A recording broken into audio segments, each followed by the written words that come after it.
Hey everyone, I hope you are well. So I'm back with another tutorial, and this is basically a demo for my drawing students. We are moving into color pencils, so this is a color pencil demo. So I don't know how far I'm going to get on this. It's really just a demo to learn how to start and with using color pencils.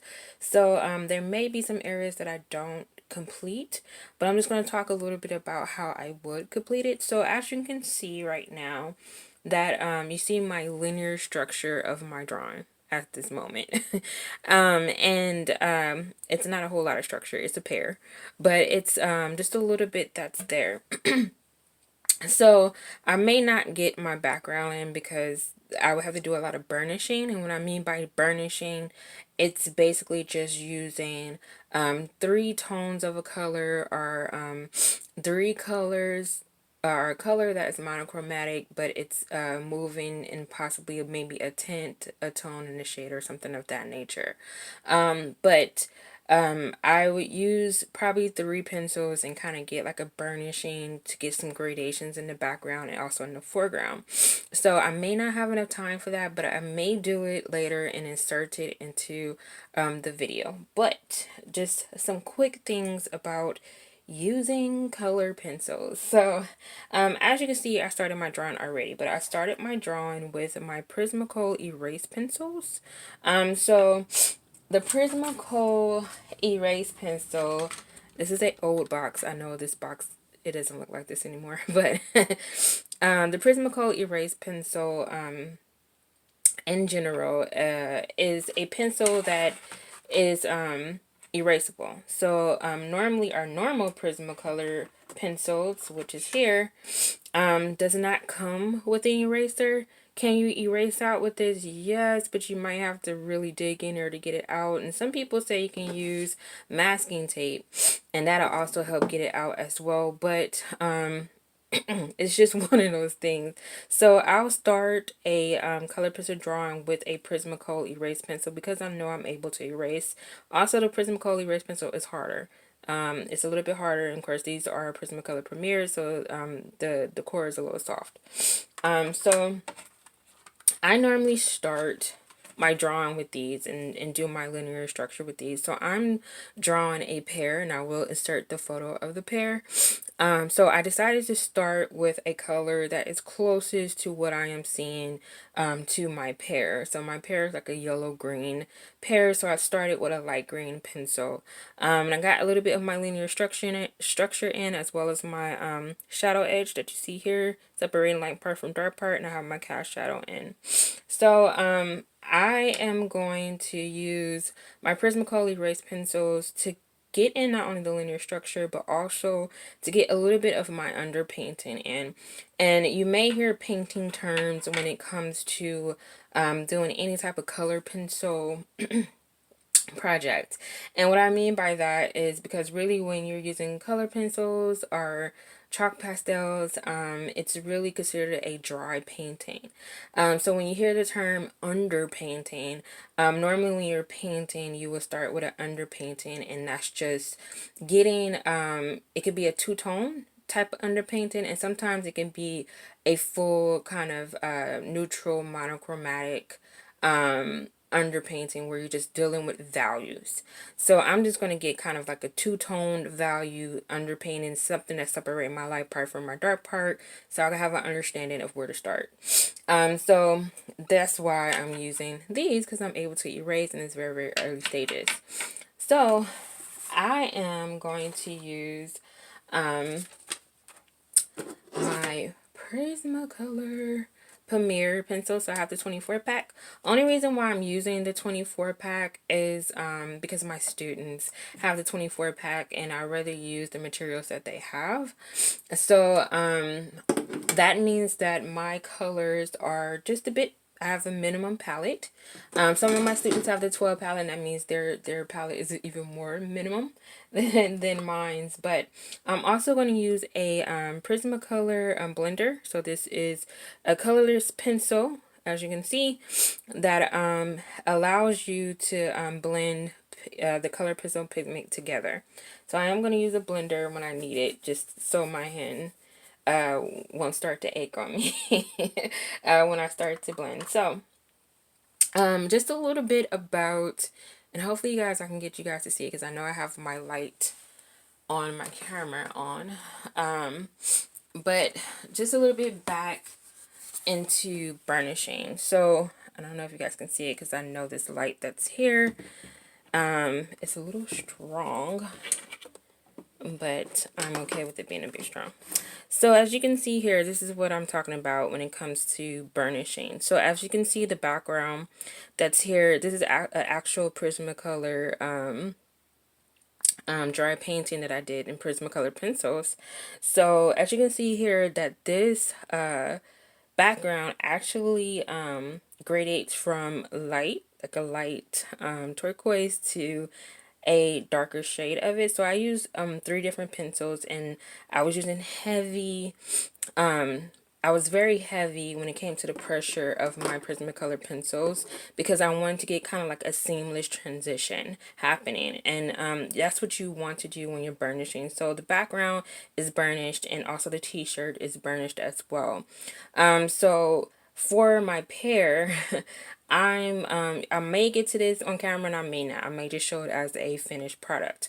But this kind of at least gives you an idea of burnishing. I'm trying to block out this area, but it'll give you an idea of what burnishing looks like. Alright, guys, so let's get started.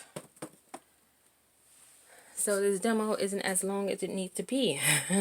So I just want to talk just a little bit about the 2 different types of color pencils drawings. You have a textured color pencil traditional drawing, and you also have textured lists. So textured is when you see some color pencil artists, they will leave possibly the white of their paper or the grain of their paper. You can see their marks. You could probably see their hatching lines, and you see their transitions and their layerings. And then you have textured lists. So textured lists is very similar to the burnishing effect, where that you see that kind of all over, where there's seamless transitions. You don't see the grain of the paper. You can see kind of like a heavy thickness of a film of that Prismacolor pigment. Smooth gradations, and those are the kind of 2 different types of color pencil dry paintings that you will see. So I'm probably going to push and pull between both, but I just wanted to kind of get that kind of terminology just out there just a bit. All right, so I am going to get started. I may not talk as much, so I can kind of do a time lapse and kind of like fast forward through it. But my first step that I'm definitely going to do, and I want to get this out, is I am going to separate my light part of my pear from my dark part of my pear, and then I am going to lightly build. So with Prismacolor pencils, or just color pencils in general, you want to start very with a thin layer.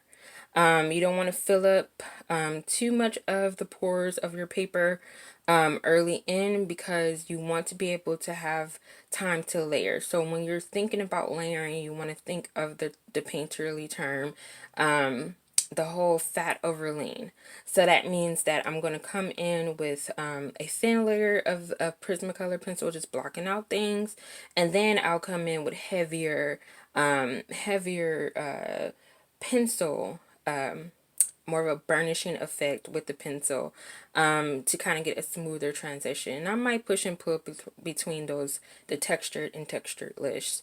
Another thing real quick before I get started and get quiet, I'm using Strathmore color pencil paper. So they have a line of paper that is strictly for color pencils.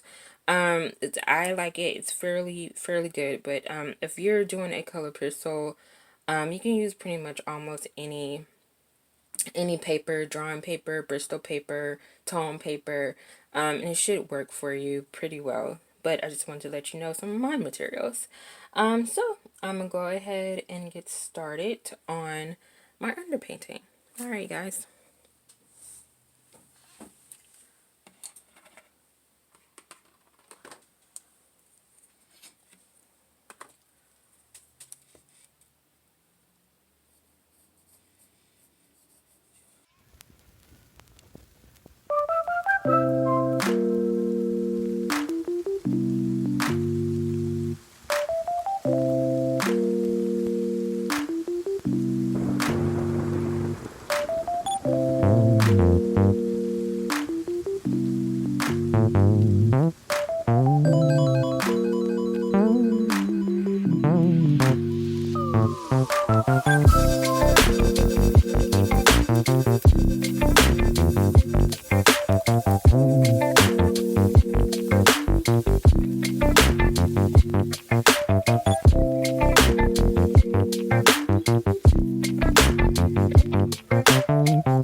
Alright, guys, so this is the best she is getting for this demo, this nice little pair.